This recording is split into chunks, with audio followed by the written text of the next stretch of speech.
Then we'll move on to the standard of living issues, basically, the IMF and the petrol or the fuel increases.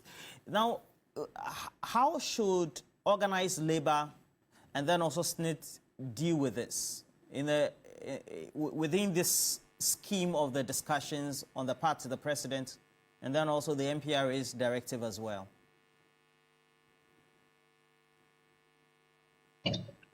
Roland, can you hear me, please? Okay, so the question I'm asking is, how should, going forward, organized labor this week and the next deal with this, make a decision? What type of decision would you expect organized labor to make, knowing that they met the president and the president says, oh, the last week and this week, so we're giving you 2 weeks to go and deal with it. But the MPRA, on the other hand, is also saying this. What will be your expectation of organized labor in 3 minutes?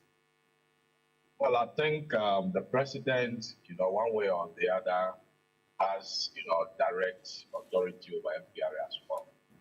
Because the president appoints the boss over there.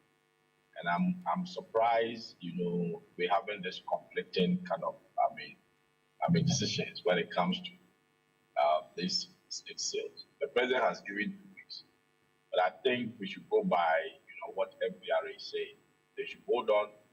SSNIT should come and convince Ghanaians. SSNIT should understand. The board must understand that in as much as they are dealing with management issues at SSNIT level, they are managing assets of the people of Ghana, pensioners.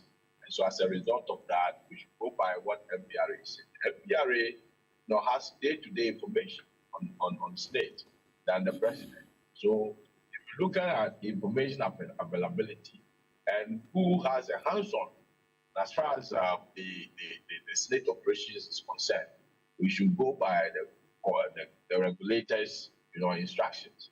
Because the president, in as much as may have some accessibility because of the appointment and all that, I believe they've been briefing him, the situations on the ground. Unless you tell me that the president has not been calling on the MPRA boss to brief him on what is happening at within the insurance space. And so I think we should keep to what the regulator is saying by suspending what we call it, the transaction, and ensure that SSNIT comes up with a business case to convince us indeed whether this asset can be sold or not. From where I sit, whichever you look at, by the timing of this, this asset sale, it's a wrong time to put up a real asset, which if you have it as part of your portfolio. Okay. Eduji, Professor Lord Mensah, the next round of questions, we would want to have your video on, if it's possible, so that we can have the conversation in full. Just